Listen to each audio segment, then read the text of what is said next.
ನಮಸ್ಕಾರ. ಹಣಕಾಸು ಸಚಿವೆ ನಿರ್ಮಲಾ ಸೀತಾರಾಮನ್ ಅವರು ಆದಾಯ ಗಳಿಸುವ ಜನರು ತೆರಿಗೆ ವ್ಯವಸ್ಥೆಯಲ್ಲಿ ವ್ಯಾಪಕ ಬದಲಾವಣೆಗಳನ್ನು ಘೋಷಿಸಿದ್ದಾರೆ.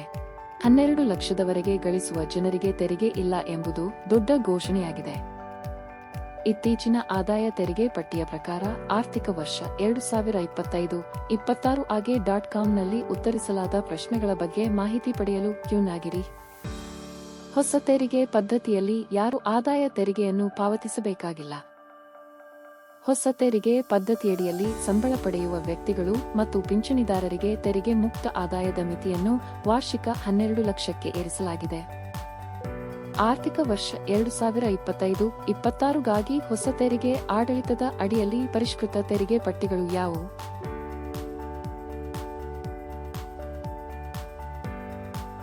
ಪರಿಷ್ಕೃತ ತೆರಿಗೆ ಪಟ್ಟಿಗಳು ಎಲ್ಲಾ ರೀತಿಯ ಆದಾಯಗಳಿಗೆ ಅನ್ವಯಿಸುತ್ತದೆ? ಹೌದು. ಹೊಸ ತೆರಿಗೆ ಪದ್ಧತಿಯು ಕೇವಲ ಸಂಬಳದಾರರಿಗೆ ಅಥವಾ ಪಿಂಚಣಿದಾರರಿಗೆ ಮಾತ್ರವಲ್ಲ, ಬಂಡವಾಳದ ಲಾಭಗಳು ಮತ್ತು ಇತರ ವಿಶೇಷ ವಹಿವಾಟುಗಳನ್ನು ಹೊರತುಪಡಿಸಿ ವ್ಯಾಪಾರ ಆದಾಯಕ್ಕೂ ಅನ್ವಯಿಸುತ್ತದೆ. ನನ್ನ ಆದಾಯ 12 ಲಕ್ಷಕ್ಕಿಂತ ಕಡಿಮೆ ಇದ್ದರೆ ನಾನು ಇನ್ನೂ ಆದಾಯ ತೆರಿಗೆ ITR ಸಲ್ಲಿಸಬೇಕೇ? ಹೌದು. ಯಾವುದೇ ತೆರಿಗೆಯನ್ನು ಪಾವತಿಸದಿದ್ದರೂ ಸಹ ವ್ಯಕ್ತಿಗಳು ತಮ್ಮ ಆದಾಯವು ಮೂಲ ವಿನಾಯಿತಿ ಮಿತಿ 4 ಲಕ್ಷವನ್ನು ಮೀರಿದರೆ ತಮ್ಮ ITR ಅನ್ನು ಸಲ್ಲಿಸಬೇಕು. ಪರಿಷ್ಕೃತ ತೆರಿಗೆ ಪಟ್ಟಿಗಳು ಮತ್ತು ದರಗಳು ಆರ್ಥಿಕ ವರ್ಷ 2024-25 ಗಾಗಿ ITR ಫೈಲಿಂಗ್ಗೆ ಅನ್ವಯಿಸುತ್ತದೆಯೇ? ಇಲ್ಲ. 2025-26 ಬಜೆಟ್ನಲ್ಲಿ ಘೋಷಿಸಲಾದ ಪರಿಷ್ಕೃತ ತೆರಿಗೆ ಸ್ಲ್ಯಾಬ್ಗಳು ಮತ್ತು ದರಗಳು ಹಣಕಾಸು ವರ್ಷಕ್ಕೆ 2025-26ಕ್ಕೆ ಅನ್ವಯಿಸುತ್ತವೆ. ಇದು ಮೌಲ್ಯಮಾಪನ ವರ್ಷ 2026-27ಕ್ಕೆ ಅನುರೂಪವಾಗಿದೆ. ಹಳೆಯ ತೆರಿಗೆ ಪದ್ಧತಿಯಲ್ಲಿ ಏನಾದರೂ ಬದಲಾವಣೆಯಾಗಿದೆಯೇ? ಇಲ್ಲ. ಹಳೆಯ ತೆರಿಗೆ ಪದ್ಧತಿಯು ಬದಲಾಗದೆ ಉಳಿದಿದೆ. ಆದರೂ ತೆರಿಗೆದಾರರು ಇನ್ನೂ ಹಳೆಯ ಮತ್ತು ಹೊಸ ತೆರಿಗೆ ಪದ್ಧತಿಗಳ ನಡುವೆ ಆಯ್ಕೆ ಮಾಡುವ ಅನುಕೂಲವನ್ನು ಹೊಂದಿದ್ದಾರೆ. ಹೊಸ ತೆರಿಗೆ ಪದ್ಧತಿಯು ಆರ್ಥಿಕ ವರ್ಷ 2023-24 ರಿಂದ ಪೂರ್ವನಿಯೋಜಿತವಾಗಿದೆ.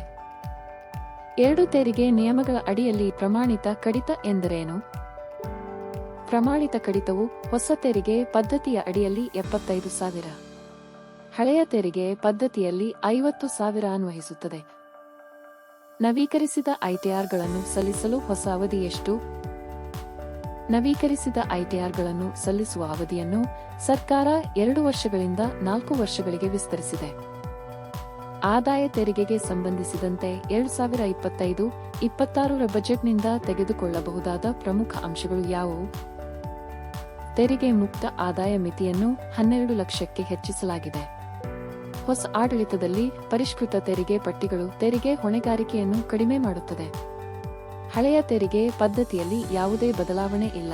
ಹಳೆಯ ಮತ್ತು ಹೊಸ ಆಡಳಿತಗಳ ನಡುವೆ ಬದಲಾಯಿಸುವ ಆಯ್ಕೆಯು ಮುಂದುವರಿಯುತ್ತದೆ. ನವೀಕರಿಸಿದ ITRಗಳನ್ನು ಸಲ್ಲಿಸಲು ಅವಧಿಯನ್ನು 4 ವರ್ಷಗಳವರೆಗೆ ವಿಸ್ತರಿಸಲಾಗಿದೆ. ಹೆಚ್ಚಿನ ಮಾಹಿತಿಗಾಗಿ ನಮ್ಮ ಪೇಜ್ ಅನ್ನು ಫಾಲೋ ಮಾಡಿ.